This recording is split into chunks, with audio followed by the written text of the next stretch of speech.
Hello दोस्तों, एक बार पुनः आप लोगों का स्वागत है मेरे यूट्यूब चैनल स्टडी 26 पे। और आज हम लोग एक महत्वपूर्ण कृति जो है एंशिएंट इंडिया की, मतलब प्राचीन भारत की, उसको आज देखेंगे। और उसमें हम लोग देखेंगे कि आखिर क्या क्या चर्चाएं हैं इतिहास लेखन की कड़ी में।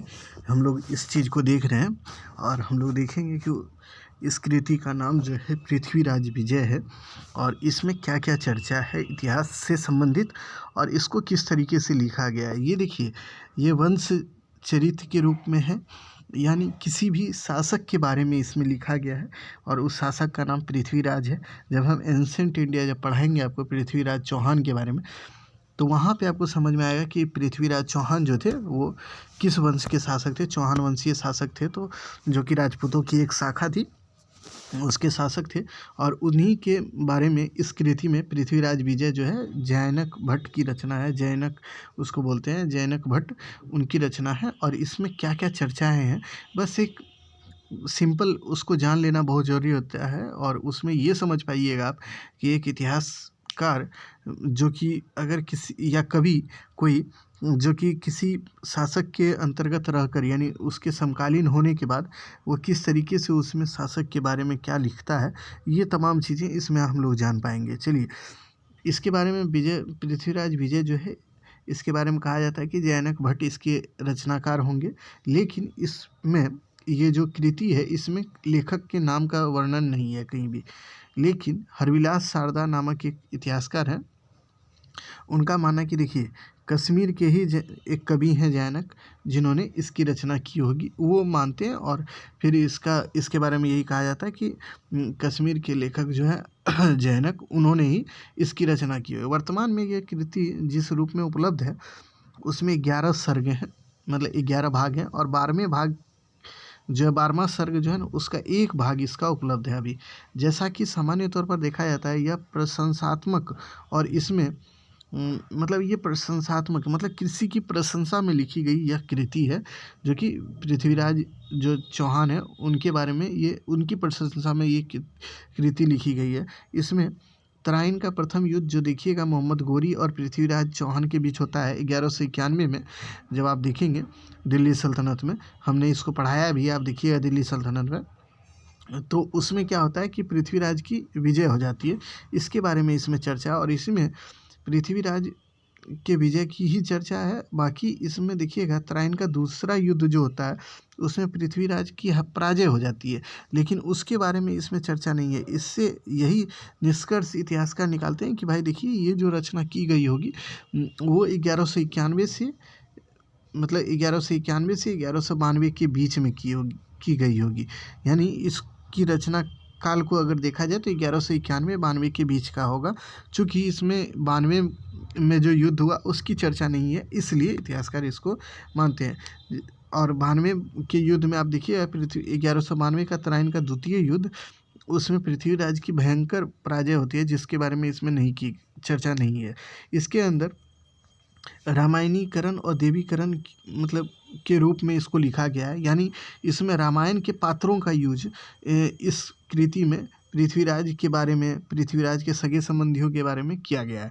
जैसे इसमें पृथ्वीराज को दशरथी राम के रूप में की भूमिका में दर्शाया गया। इसमें बताया गया कि वो राम के समान शासक था। उसके बाद और इसी में कहा गया कि वो स्वयं भगवान विष्णु के ही अवतार थे, जो जिनका अवतार यहाँ पे हुआ था पृथ्वी पर, वो इसलिए कि दुष्ट आत्माओं का उन्मूलन करने के लिए उनका अवतार हुआ था। यानी मलेच्छों को पराजित करने के लिए उनका अवतार हुआ था। किसका? तो पृथ्वीराज चौहान का। इस कृति में इसकी चर्चा है, जो रावण के राक्षस अनुगामी हैं। और इसी में बताया गया है कि मलेच्छ जो हैं, जो कि मतलब ये मोहम्मद गोरी, वो रावण के समान है और उसको मारने के लिए राम का जो है विष्णु के अवतार में जन्म हुआ, वो पृथ्वीराज चौहान के नाम से।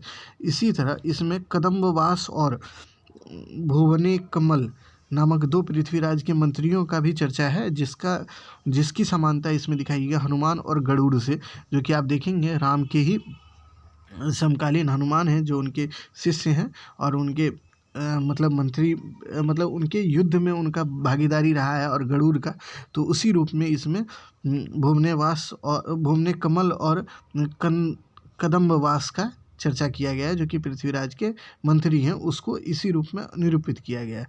इस रचना में पृथ्वीराज की पत्नी का जो है, पत्नी को सीता के रूप में वर्णित किया गया कि वो सीता के समान थी। इस तरह से मतलब कि रावण के सभी पात्रों को इसमें पृथ्वीराज के चौहान के पात्रों से निरूपित कर दिया गया, मिला दिया गया है। ठीक इसी बिंदु पर, यानी कि यहीं पे तराइन के प्रथम युद्ध के ही बाद ये कृति समाप्त हो जाती है। और इससे ये होता है कि कहीं ना कहीं आप देखेंगे कि ये एक तरह से आपको लगता है कि किसी भी समकालीन शासक के बारे में इसमें केवल और केवल उसके अच्छी बातों को ही इसमें निरूपित या लिखा गया है, ऐसा प्रतीत होता है ये कृति। इस तरह के देवी कृत और जो कि राजनीतिक एवं अन्य जानकारियों मतलब जो कि देवीकृत करके, यानी ईश्वरीय रूपों का सहारा लेकर किसी भी रचना को रचना, ये मतलब कोई भी कृति को लिखा जाए, ये ज़रूरी नहीं और ये आवश्यक भी नहीं है। इसलिए पृथ्वीराज बाद में जो होता है कि जैन भिक्षुओं और जो है बिजोलिया अभिलेख में इसके बारे में और पृथ्वीराज के बारे में और भी, जो कि पृथ्वीराज चौहान का ही आप देखेंगे बारे में जानकारी मिलने के लिए, आप देखें बिजोलिया अभिलेख है, उसमें उनके बारे में विशेष जानकारी मिलती है, जो कि इस कृति को कहीं ना कहीं इसमें जो भी देवीय रूप में इसका वर्णन है, इसको कहीं ना कहीं वो तर्कसंगत रूप से काट देती है।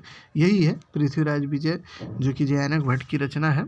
इसमें इनके बारे में बताया। इसमें शॉर्टली ये समझिए कि इसमें पृथ्वीराज विजय नाम है, तो पृथ्वीराज के बारे में इसके रचनाकार हैं जयानक भट्ट। और इसमें बातें जो है पृथ्वीराज के 1191 में तराइन का प्रथम युद्ध जो हुआ था उसमें विजय के बारे में लिखा गया है कि तराइन के प्रथम युद्ध में मोहम्मद गोरी को पृथ्वीराज ने हराया था, इसके बारे में चर्चा मिलती है। और इसी में ये चर्चा दी गई है कि राम मतलब जो आप देखेंगे रामायण के पात्र हैं, उससे कहीं ना जैसे कि राम से तुलना किया गया पृथ्वीराज का, कि पृथ्वीराज का भी जन्म इस पृथ्वी पे इसलिए हुआ कि मलेच्छों से वो लोगों की रक्षा कर सके, इसलिए उसका जन्म हुआ था। उसके बाद इसमें उनकी पत्नी को सीता के रूप में, उनके दो कदम्बवास और भुवने कमल नामक जो मंत्री थे उनको हनुमान और गरुड़ के रूप में निरूपित किया गया।